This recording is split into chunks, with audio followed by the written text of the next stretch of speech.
నమస్తే welcome to టీవీ20 news నేను మీ శ్రీలత ముందుగా హెడ్లైన్స్ శ్రీ లక్ష్మీ నరసింహస్వామి ఆలయం స్వర్ణ విమాన గోపురం మహాకుంభాభిషేక మహోత్సవానికి విచ్చేయనున్న తెలంగాణ సీఎం రేవంత్ రెడ్డి అసత్యాలకు బ్రాండ్ అంబాసిడర్ జగన్ అని ఆరోపించిన నిమ్మల రామానాయుడు పోలవరం ప్రాజెక్టు గురించి కేంద్ర మంత్రి సిఆర్ పాటిల్తో చర్చించాం. 2027 లోపు పోలవరం ప్రాజెక్టును పూర్తి చేయాలని లక్ష్యంగా పెట్టుకున్నాం. అలాగే నదుల అనుసంధానం గురించి కూడా చర్చించాం. రాష్ట్రంలో జలజీవన్ మిషన్ అమలు గురించి కూడా చర్చించాం. గత వైసీపీ ప్రభుత్వం జలజీవన్ మిషన్ పథకాన్ని సరిగ్గా వినియోగించుకోలేదు.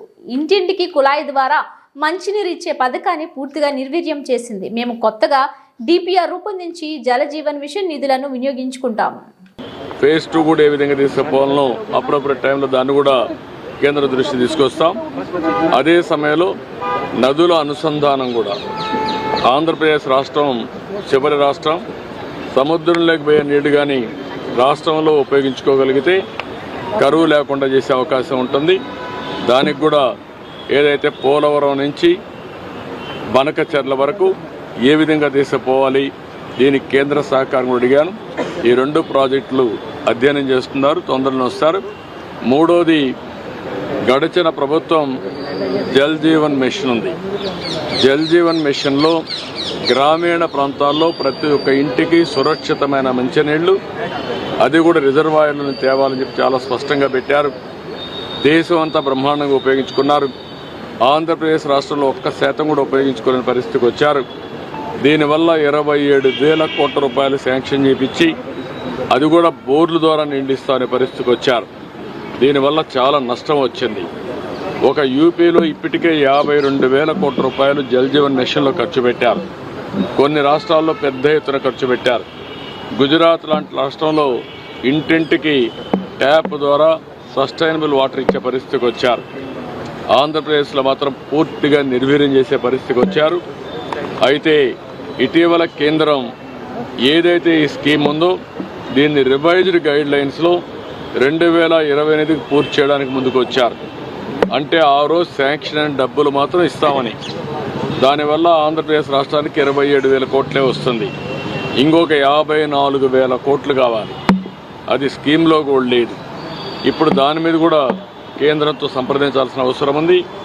ఈ 27,000 కోట్లకు డిపిఆర్స్ తయారు చేసి ముందు శాంక్షన్ చేయించుకోవడం, మిగిలిన ప్రాంతాలకన్నిటికీ మళ్ళీ కేంద్రాన్ని ఒప్పించి ఇది దేశం అంతా కూడా ఉపయోగించే ప్రాజెక్టు కాబట్టి ఆంధ్రప్రదేశ్ యాదగిరిగుట్ట శ్రీ లక్ష్మీ నరసింహస్వామి ఆలయం స్వర్ణ విమాన గోపురం మహాకుంభాభిషేక మహోత్సవానికి ముఖ్యమంత్రి రేవంత్ రెడ్డిని ఆహ్వానించినట్లు తెలిపారు. ఆలయ ఈవో అర్చకులు మరియు ముఖ్యమంత్రి కొండా సురేఖ, ప్రభుత్వ విప్ బీర్ల ఐలయ్య, ఆలయ ఈవో కార్యదర్శి శైలజ రామయ్య జూబ్లీ హిల్స్ నివాసంలో ముఖ్యమంత్రిని కలిసి ఈ నెల 23న జరగనున్న స్వామివారి స్వర్ణ విమాన గోపురం మహాకుంభాభిషేక పరిరక్షణ వేడుకకు ఆహ్వాన కార్డును అందజేశారు.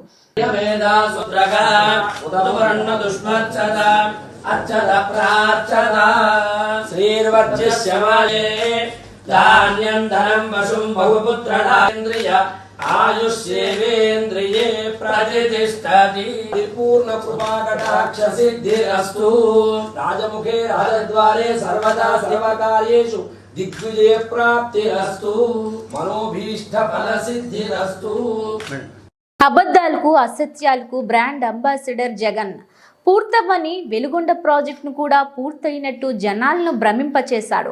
అమరావతి సచివాలయంలో మీడియాతో మాట్లాడడం జరిగింది.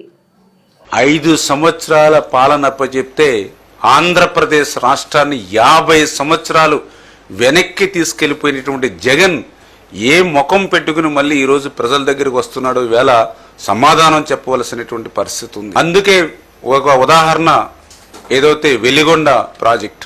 ఎందుకంటే మీ అందరికీ తెలుసు వెలిగొండ అంటే ఈవేళ అత్యంత వెనకబడినటువంటి ఫ్లోరైడ్ బాధితులు ఉన్నటువంటి ప్రకాశం జిల్లాకు జీవనాడి వెలిగొండ. అటువంటి వెలిగొండ దగ్గర 4,50,000 ఎకరాలకు సాగునీరు అందిస్తూ 25 లక్షల మందికి అంటే దగ్గర 1,25,00,000 పైబడి త్రాగునీరు అందించేటువంటి ప్రాజెక్టు మన వెలిగొండ ప్రాజెక్టు. ఈ వెలిగొండ ప్రాజెక్టుని జగన్మోహన్ రెడ్డి పూర్తి చేయలేకపోవచ్చు, ఎందుకంటే అతను నైజం అదే కాబట్టి. కానీ పూర్తవ్వనటువంటి ప్రాజెక్టును కూడా పూర్తి చేసినట్లుగా భ్రమింపజేసేటువంటి విధంగా ముఖ్యమంత్రి చంద్రబాబు ఆదేశాలతో అమరావతి సచివాలయంలో వెలిగొండ ప్రాజెక్టు పనులపై ENC Venkateswararao, project CEO, SE agency ప్రతినిధులు, ఇతర సీనియర్ అధికారులతో సమీక్ష నిర్వహించారు. ముఖ్యమంత్రి చంద్రబాబు వెలిగొండ ప్రాజెక్టును ప్రాధాన్యత ప్రాజెక్టుగా గుర్తించి పనులను వేగవంతం చేయాలని ఆదేశించారు. తదనుగుణంగా నడుచుకోవాలని సమీక్షించారు. గత 30 ఏళ్ల క్రితం చంద్రబాబు చేపట్టిన వెలిగొండ ప్రాజెక్టు ఇంకా పూర్తి కాలేదు. ప్రత్యేక శ్రద్ధ చూపారు. ప్రాజెక్టు పనులు పూర్తి చేయకుండా గత ప్రభుత్వంలో ప్రాజెక్టును ప్రారంభించి ప్రజలను మోసం చేశారు. బాధ్యత లేకుండా ప్రవర్తించే వాళ్ళ గురించి చీప్ గా నేను మాట్లాడను. ఈసీ రూల్స్ ఉల్లంఘించి ఇష్టానుసారం చేస్తానంటే కుదరదు. ఈసీ కంటే వాళ్ళు గొప్ప వాళ్ళు కాదు. రాజకీయ నాయకులు ప్రజాస్వామ్యయుతంగా ప్రవర్తించాలి. రౌడీయిజం చేయడం సరికాదు.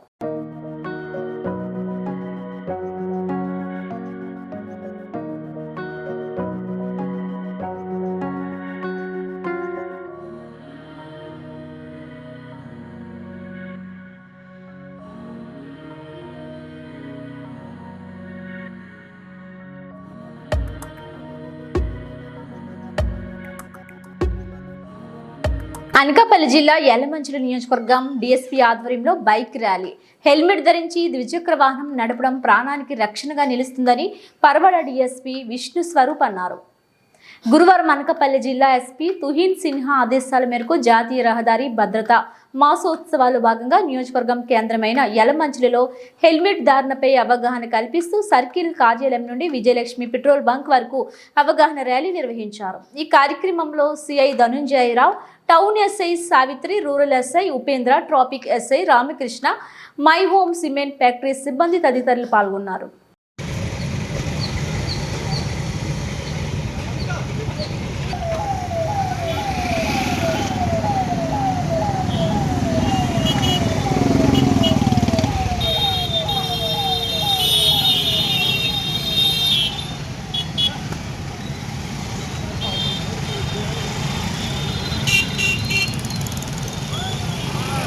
ఈ హత్యను బారాసాకు అంటగట్టేందుకు యత్నిస్తున్నారని, మేడిగడ్డ బ్యారేజీ కుంగిపోవడానికి బారాసా ప్రభుత్వమే కారణమంటూ కేసు వేసిన రాజలింగమూర్తి బుధవారం హత్యకు గురి కావడం సంచలనం రేపిన విషయం తెలిసిందే.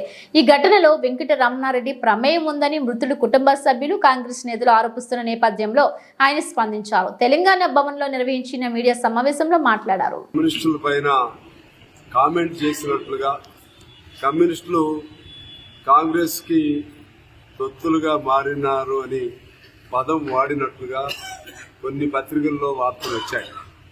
అది నిజమా కాదా మాకు తెలియదు. కానీ ఆ విధంగా ఆయన వాడుంటే వాటిని వెనక్కి తీసుకోవాల్సినటువంటి అవసరం ఉంది. ఎందువల్లంటే కమ్యూనిస్టులు ఏమిటి, కమ్యూనిస్టుల చరిత్ర ఏమిటి ఆయనకి బాగా తెలుసు. ఆయనకి సహకరించిన కాలంలో ఆనాడు కమ్యూనిస్టులు త్యాగదనులని, కమ్యూనిస్టులు లేనిదే పేదవాడి తరఫున పోట్లాడేవాళ్ళు లేరని చెప్పి, అదేవిధంగా కమ్యూనిస్టులు ప్రత్యేకించి మావోయిస్టుల ఆ విధానమే మా విధానం అని చెప్పి అనేక మాటలు ఆయన చెప్పాడు.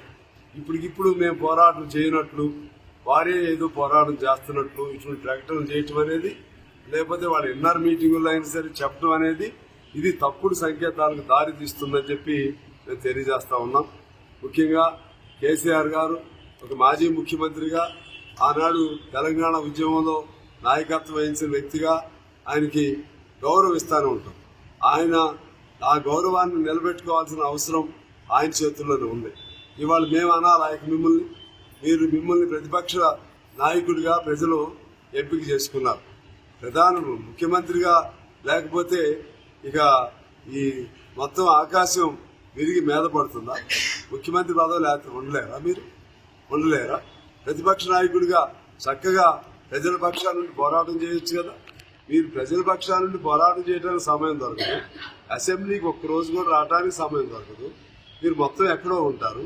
కమ్యూనిస్టులు పోరాటం చేయట్లేదంటే ఎందుకంటే ఆకాశం మీద ఉమ్మేస్తే మీద పడినట్టు ఉంటుంది.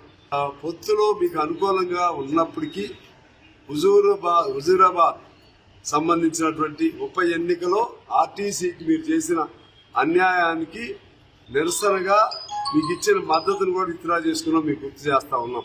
అదే పద్ధతుల్లో మునుగోడుకు సంబంధించి మీరు ఎవరు చేయనంత మోసం కమ్యూనిస్టులు చేశారు. అదేవిధంగా ఆటో వాళ్ళ కోసం ఇవాళ ఈ ప్రభుత్వం ఇచ్చిన హామీ అమలు చేయలేదు కాబట్టి సమ్మె నోటీస్ ఇచ్చింది మేమే. మీరు చేసే పోరాటం ఏంటంటే మీ రాజకీయ ఆరాటం తిరిగి ఎంత తొందరగా అధికారంలోకి రావాలి. అది ప్రజలకు తీర్పిచ్చారు, ఓపిక పట్టండి. ప్రజలు తీర్పిచ్చే వారికి కేటీఆర్ గారు అయితే ఛాలెంజ్ చేస్తున్నారు, నువ్వు ఇప్పుడు రాజీనామా చేయి, రాజీనామా చేస్తే నువ్వు మళ్ళీ గెలుస్తావేమో చూస్తావు. చిన్నపిల్లల ఆటలాగా ఉంది ఇది. మళ్ళొకసారి కొట్టు.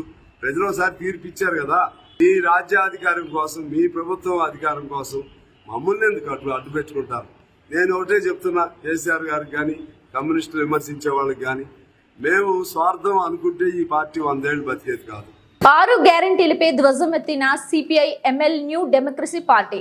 హైదరాబాద్ నగరంలో జరిగిన కార్యక్రమంలో కాంగ్రెస్ పార్టీ ఇచ్చిన 6 గ్యారంటీలపై మహార్యాలీలో CPI ML New Democracy party రాష్ట్ర కార్యదర్శి వర్గ సభ్యులు అవునూరి మధు పాల్గొని మాట్లాడుతూ 6 గ్యారంటీల లెక్క ఏమిటో తేల్చుకునే వరకు పోరాటం చేస్తామని, కాంగ్రెస్ పాలన అస్తవ్యస్తంగా ప్రజలను మోసం చేస్తుందని మధు అన్నారు. కాంగ్రెస్ ప్రభుత్వం ఇచ్చిన 6 గ్యారంటీలు అమలు చేసేంత వరకు రేవంత్ రెడ్డి గుండెల్లో రైళ్లు పెరిగెత్తిస్తామని ఆయన అన్నారు. హాజరైనటువంటి మీ అందరికీ ముందుగా విప్లవ ధన్యవాదాలు. రేవంత్ రెడ్డి ప్రభుత్వం కాంగ్రెస్ అధికారంలోకి వచ్చే ముందు ఆచరణ సాధ్యం కానటువంటి వాగ్దానాల్ని ఇవ్వటం అనేటువంటిది జరిగింది. ఇప్పుడు వాటిని అమలు చేయటంలో పిల్లి మొగ్గలేస్తున్నటువంటి ఒక పరిస్థితి అనేటువంటిది ఉన్నది. దాదాపుగా 420 హామీలు ఇచ్చింది. వాటిలో 6 గ్యారంటీలను ఖచ్చితంగా తప్పకుండా అమలు చేస్తానని చెప్పి ఆనాడు ఎన్నికల ముందు మనకి చెప్పటం అనేటువంటిది జరిగింది. కానీ ఈరోజు జరుగుతున్నటువంటి ఆచరణ ఏమిటి అనేటువంటి ఒక విషయాన్ని మనం పరిశీలించాల్సినటువంటి అవసరం అనేటువంటిది ఉన్నది. వాటిలో ముఖ్యంగా నిరుద్యోగులుగా ఉన్నటువంటి వాళ్ళు ఎవరైతే ఉన్నారో, చదువుకున్నటువంటి వాళ్ళకి దాదాపు నేను అధికారంలోకి వచ్చినాక 100 రోజుల్లోనే 2 లక్షల ఉద్యోగాలు ఇస్తానని చెప్పి మనకి హామీ ఇవ్వటం అనేటువంటిది జరిగింది. కానీ ఈరోజు ఆ హామీని అమలు చేశాడా అనేటువంటి చూస్తే అది 50,000 మందికి మాత్రమే ఉద్యోగాలు ఇచ్చి మిగతా వాళ్ళందరికీ ఉద్యోగాలు ఇవ్వకుండా ఎగనామం పెట్టేటువంటి ఒక వైఖరిని చేపట్టడం అనేటువంటిది జరిగింది. అట్లాగే ఇల్లు లేనటువంటి వాళ్ళు ఎవరైతే ఉన్నారో పేదలందరికీ ఇందిరమ్మ ఇళ్ళని నేను అధికారంలోకి వచ్చిన 100 రోజుల్లోనే మంజూరు చేస్తాననేటువంటి చెప్పాడు. ఈ రోజు వరకు ఎక్కడ కూడా ఒక ఇందిరమ్మ ఇల్లు మంజూరైనటువంటి ఒక దాఖలాలు అనేటువంటివి, పని ప్రారంభమైనటువంటి దాఖలాలు లేవు. అట్లాగే రేషన్ కార్డులు ఏవైతే ఉన్నాయో పేదలైనటువంటి వాళ్ళందరికీ రేషన్ కార్డులను ఇస్తాననేటువంటి చెప్పాడు. రేషన్ కార్డులు కూడా ఎక్కడ కూడా సంపూర్ణంగా వచ్చినటువంటి ఒక పరిస్థితి అనేటువంటిది లేదు. ఇట్లా 7వ గ్యారంటీని కూడా నేను ఇస్తున్నాను అనేటువంటి చెప్పాడు. 7వ గ్యారంటీ ఏం చెప్పాడు? ఈ రాష్ట్రంలో ప్రజాస్వామ్యం అనేటువంటిది లేకుండా పోయింది. కర్నూలు తుగ్గలి మండలం పగిడిరాయిలో గోల్డ్ మైనింగ్ తవ్వకాల కోసం ప్రజాభిప్రాయ సేకరణ. స్థానికులకే ఉద్యోగ అవకాశాలు కల్పించాలని రైతుల డిమాండ్. గతంలో భూములు లీజుకి ఇచ్చిన వారికి సకాలంలో డబ్బులు చెల్లించడం లేదని రైతుల ఆవేదన. 600 మీటర్ల లోతున తవ్వకాలు జరిపితే బోర్లు ఎండిపోతాయని రైతుల ఆగ్రహం. భూములు ఇచ్చిన ప్రతి ఒక్కరికి ఉద్యోగ అవకాశాలు కల్పించాలని రైతుల డిమాండ్. ఉపాధి హామీలో చేయడానికి లేదు, గవర్నమెంట్ చేయదు. ఎవరు రైతులు బాగు చేసేది ఎవరు? అందుకని మేము కోరుతున్న జొన్నగిరి చెరువు కింద కంప చెట్లు తొలగించడానికి మీరు సహాయ సహకారం అందించండి. ఈ ప్రాంతంలో చదువుకున్న నిరుద్యోగ లిస్టు మీదేకుంటే మేము ఇస్తాం. ఏ ఇంట్లో ఎవరు చదువుకున్నారో, ఎంత చదువుకున్నారో ఈ గ్రామాలను తిరిగి సర్వే చేసి మేమే మీకు లిస్ట్ ఇస్తాం. ఆ లిస్టు ద్వారా ఇక్కడ ఉద్యోగ అవకాశాలు కల్పించండి. మీరు గతంలో ఇచ్చిన హామీ ప్రకారం 75%, 75% ఇక్కడ ఉన్న వాళ్ళకి ఉద్యోగాలు ఇస్తామన్నారు. స్కిల్ కాదు, ఏ అవకాశం ఉంటే ఆ అవకాశాన్ని మా వాళ్ళకి సాయం చేయాలని, ఆ అవకాశం కల్పించాలని కోరుతూ ఈ చిన్న అవకాశం కల్పించిన మీ అందరికీ ప్రత్యేకించి ధన్యవాదాలు తెలుస్తూ సెలవు తీసుకు పర్యావరణ పరిరక్షణకు ఉపయోగపడుతుంది. ఇది కూడా చేయాల్సిందిగా సూచిస్తున్నారు. ఇంకో విషయం ఏంటంటే మీరు ప్లాంటేషన్ మామూలు ప్లాంట్ల కన్నా పండ్ల మొక్కలు మెడిసిన్ వాల్యూ ప్లాంట్స్ నాటితే ప్రజలకు ఉపయోగపడతాయి. ఇది ఒకటి విషయం. ఇంకోటి మీరు ఈ ప్రాజెక్టు పుడి అడుగులు పడుతుంది కనుక మీ మీద ఒక అపప్రదం వచ్చింది. మీరు స్పీడ్గా కనుక చేస్తే ఇది గల్ఫ్ కంట్రీస్లో ఆయిల్ తీసి ప్రజలంతా రిచ్ అయినరో ఈ ఏరియాలో ప్రజలకంత మేలు జరుగుతుంది. కంపెనీ అభివృద్ధి చెందాలి, మైనింగ్ తీసుకోవాలి. మీరు అభివృద్ధి చెంది ప్రజల ఈ ప్రాంతాన్ని అభివృద్ధి చెందాల్సిందిగా ఆకాంక్షిస్తూ ఒక పర్యావరణవేత్తగా మీకు అన్కండిషనల్గా పర్మిషన్కు ఎంఓసీకి రికమెండ్ చేస్తూ నాకు ఈ అవకాశం ఇచ్చిన ప్యానల్ కమిటీ వారికి ధన్యవాదాలు తెలియజేస్తున్నాను. కోస్పాడు మండల కేంద్రంలోని ఏపీ మోడల్ స్కూల్ ను జిల్లా కలెక్టర్ జి రాజకుమారి గురువారం ఆకస్మికంగా తనిఖీ చేశారు. పాఠశాల పరిసర ప్రాంతాలు, తరగతి గదులను శుభ్రంగా ఉంచుకోవాలని కలెక్టర్ సూచించారు. ఆర్ఓ ప్లాంట్ లో లీకేజీ సమస్యను గుర్తించి మరమ్మతులు చేయించాలని కలెక్టర్ ప్రధాన ఉపాధ్యాయులను ఆదేశించారు. పాఠశాలలోని గ్రంథాలయాన్ని పరిశుభ్రంగా ఉంచడంతో పాటు పుస్తకాలు, కుర్చీలు, రాకులు వంటి లైబ్రరీ సామాగ్రి తప్ప ఎటువంటి వస్తువులు ఉండకూడదన్నారు. పాఠశాలలో ఇంకా మిగిలిపోయిన స్కూల్ బ్యాగులను పరిశీలిస్తూ పాఠశాలకు ఎన్ని సంచులు ఇండెంట్ చేయబడ్డాయి, ఎన్ని సంచులు పంపిణీ చేయబడ్డాయి, ఎన్ని సంచులు మిగిలి ఉన్నాయి, సంచులు ఎందుకు ఎక్కువగా ఇండెంట్ చేయబడ్డాయి, వీటిపై సవివరమైన నివేదిక ఇవ్వాలని కలెక్టర్ ఆదేశించారు. అటల్ టింకరింగ్ ల్యాబ్ లో రైటింగ్ ప్యాడ్ లేకుండా కుర్చీలను ఉపయోగించే విద్యార్థులతో పరీక్ష నిర్వహించే అంశంపై నివేదిక ఇవ్వాలన్నారు. పాఠశాలలోని ల్యాబ్ గదులన్నిటికీ తాళాలు వేయకుండా వాటిని క్రమం తప్పకుండా వినియోగంలోకి తీసుకురావాలని కలెక్టర్ సూచించారు. పాఠశాలలోని వైద్యశాలతో పాటు మెట్ల పక్కన గదులను శుభ్రంగా ఉంచుకోవాలని కలెక్టర్ ఆదేశించారు. పాఠశాల పరిసరాల్లో చెల్లాచెదురుగా ఉన్న హైఎప్పి బాక్సులను శుభ్రం చేయడంతో పాటు ఆవరణను చక్కగా ఉంచేలా చర్యలు తీసుకోవాలని తెలిపారు.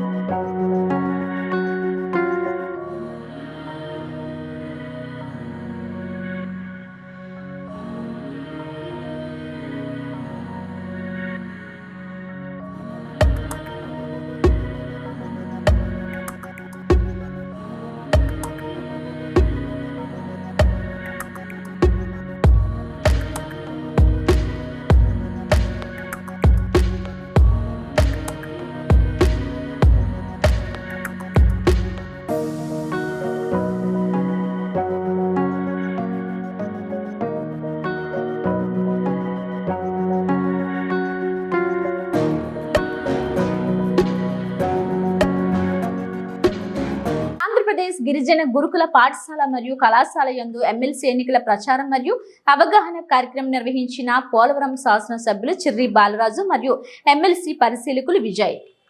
జీలుగుమిల్లి మండలం బరిం కలపాడు గిరిజన గురుకుల కళాశాల యందు పోలవరం ఎమ్మెల్యే చిర్రి బాలరాజు ఎమ్మెల్సీ ఎన్నికల ప్రచార కార్యక్రమం పాల్గొని ఉపాధ్యాయులతో మాట్లాడుతూ మన గురుకుల సంస్థ ద్వారా మెజారిటీ ఓట్స్ వేసి నన్ను గెలిపించారు. అదేవిధంగా ఎన్డీఏ కూటమి ప్రభుత్వం నిర్ణయించిన వ్యక్తి పేరాబొత్తుల రాజశేఖర్, వీరు ఎంతో ఉత్తమమైన వ్యక్తి, ఉపాధ్యాయ వృత్తిలో ఉండే లోటుపాట్లు పూర్తిగా గుర్తెరిగిన వ్యక్తి, మన సమస్యలు ఏమున్నా పరిష్కారం చేయగల సమర్థుడు. కాబట్టి మీరు రాజశేఖర్ గారిని 1 నంబర్తో వారికి ఓటు వేసి గెలిపించాలని కోరారు. ఈ కార్యక్రమంలో ఎమ్మెల్సీ పరిశీలకులు విజయ్, వెంకట నారాయణ, జిల్లా కార్యదర్శి గడ్డమనుగు రవి, మండల ప్రెసిడెంట్ పసుపులేటి రాము, సాయి, ఎన్డీఏ కూటమి నాయకులు, కార్యకర్తలు పాల్గొన్నారు. అందరికీ నమస్కారం అండి. ఈరోజు ఎమ్మెల్సీ ఎన్నికల ప్రచారంలో భాగంగా పోలవరం నియోజకవర్గంలో గత 20 రోజుల నుంచి కూడా ఎన్నికల ప్రచారం ముమ్మరంగా మేము ప్రజల్లోకి, ఓటర్స్లోకి తీసుకెళ్ళడం జరుగుతుంది. ఈరోజు జీలిగిమిల్లి మండల కేంద్రంలో ఉన్నటువంటి హై స్కూళ్ళు, అలాగే కాలేజీలు, ఏపీఆర్స్ కాలేజీల్లో కూడా ఈరోజు ప్రచారం కొనసాగుతుంది.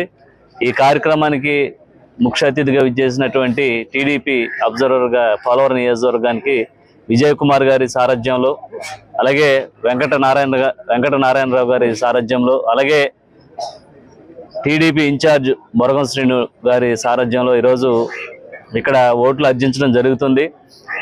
ఎమ్మెల్సీ సంబంధించి ఎన్డీఏ కూటమి అభ్యర్థి అయినటువంటి పేరాబొత్తుల రాజశేఖరం గారిని మేము అఖండ మెజార్టీతో గెలిపించాలని ప్రతి ఒక్కరిని కూడా తెలియజేస్తున్నాం. ఈరోజు గ్రాడ్యుయేట్కి సంబంధించి ప్రతి ఒక్కరు కూడా అవగాహనతో ఉన్నటువంటి వ్యక్తులు అందరూ కూడా, ప్రతి ఒక్కరు కూడా ఏదైతే 2024లో ఎన్డీఏ కూటమిని అఖండ మెజార్టీతో ప్రభుత్వంలో కూర్చోబెట్టారు. ప్రతి ఒక్కరు కూడా ఎన్డీఏ కూటమి వల్లే మన రాష్ట్రం అభివృద్ధి చెందుద్ది, ఎన్డీఏ కూటమి వల్లే మన పిల్లల భవిష్యత్తు, మన భవిష్యత్తు బాగుంటుందని ఈరోజు ప్రతి ఒక్కరు కూడా ఆలోచించి భారీ మెజార్టీతో ఈరోజు ఎన్డీఏ కూటమిని గెలిపించడం జరిగింది. అదేవిధంగా ఈ 6 నెలల వ్యవధిలో ఈరోజు చంద్రబాబు నాయుడు గారు సారథ్యంలో, పవన్ కళ్యాణ్ గారు, మోదీ గారి సారథ్యంలో మన పోలవరం నియోజకవర్గం సస్యశ్యామలంగా ముందుకు సాగుతుంది. ప్రతి ఒక్కటి కూడా అభివృద్ధి పదంలో ముందుకు తీసుకువెళ్తున్నాం.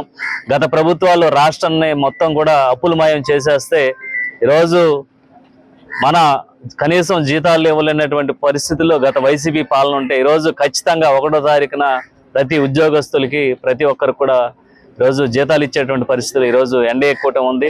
ఇలాగే చెప్పుకుంటూ పోతే ఒక పక్కన సంక్షేమంతో పాటు అభివృద్ధి కూడా చేసుకుంటూ ముందుకు వెళ్తుంది ఎన్డీఏ కూటమి. ప్రతి ఒక్కరు కూడా గమనించాల్సింది ఏంటంటే ఈరోజు పేరాబత్తుల రాజశేఖరం గారు గత 30 సంవత్సరాలు బట్టి పార్టీ కోసం అహర్నిశలు కష్టపడుతూ అలాగే అనేక సమస్యలపై పోరాటం చేస్తూ కానాల గ్రామ ప్రజల ఇంటి పట్టాల సమస్యలను ఎదుర్కొంటున్న బాధితులకు న్యాయం చేయాలని మాజీ ఎమ్మెల్యే శిల్పరవి రవిచంద్ర కిషోర్ రెడ్డి కలెక్టర్ను కలిసేందుకు కలెక్టరేట్కు వచ్చారు. ఆమె అందుబాటులో లేకపోవడంతో జాయింట్ కలెక్టర్ విష్ణు చరణ్ను కలిసి సమస్యను వివరించి బాధితులకు న్యాయం చేయాలని కోరారు. ఈ సందర్భంగా మాజీ ఎమ్మెల్యే శిల్పరవి మాట్లాడుతూ కానాల గ్రామ ప్రజలకు ఇంటి పట్టాలు లేకపోవడంతో గత ప్రభుత్వాలు రైతుల నుంచి భూములను తీసుకొని ఇంటి పట్టాలు ఇవ్వడం జరిగిందని, అయితే ప్రస్తుతం టీడీపీలో ఉన్న గ్రామ నాయకులు ఆ పట్టాలను స్వాధీనం చేసుకునే విధంగా దౌర్జన్యాలకు పాల్పడడం సరైన పద్ధతి కాదన్నారు. బాధితులకు అండగా ఉంటామని, న్యాయ పోరాటం చేస్తామని ఆయన స్పష్టం చేశారు.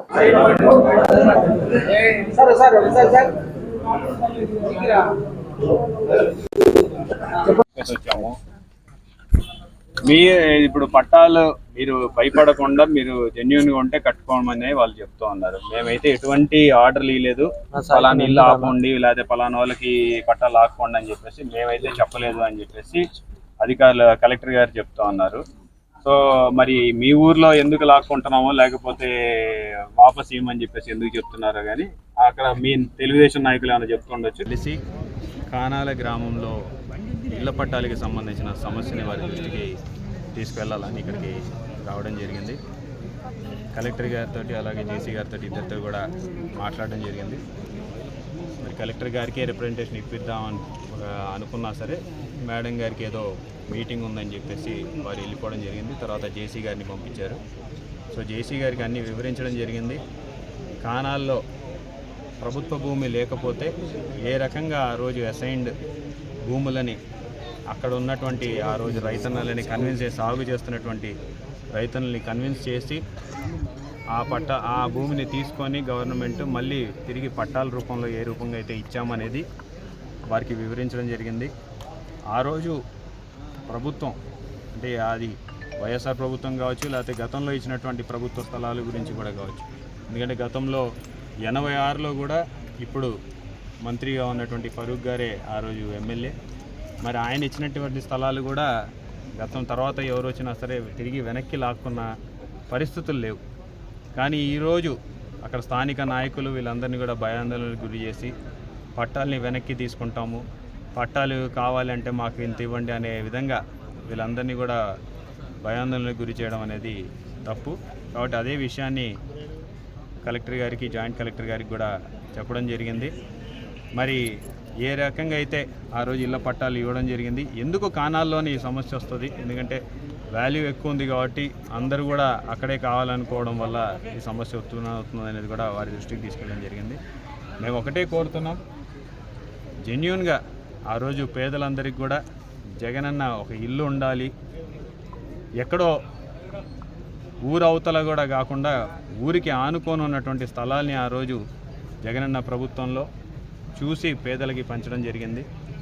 మరి ఆ రోజు న్యాయబద్ధంగా ఏదైతే రకంగా వాళ్ళకి పట్టాలు ఇచ్చామో వాళ్ళని అన్యాయం చేయొద్దని మాత్రమే కోరడం జరిగింది. దీంట్లో పార్టీలకు అతీతంగా, కులాలకు అతీతంగా, రాజకీయాలకు అతీతంగా కూడా ఆ రోజు డిస్ట్రిబ్యూట్ చేయడం జరిగింది.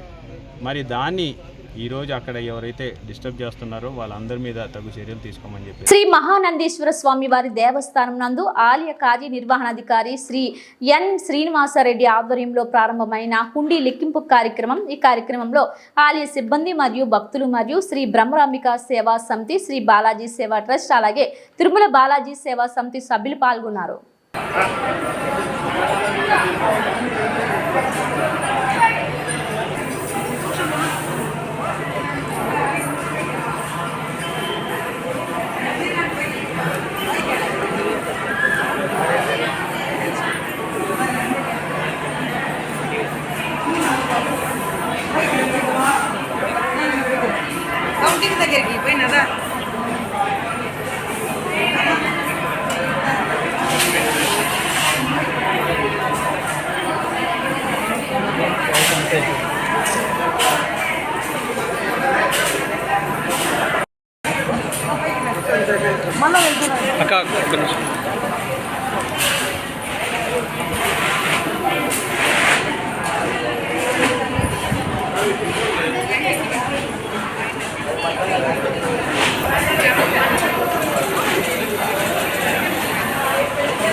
ఇవి బులెటిన్ అప్డేట్స్.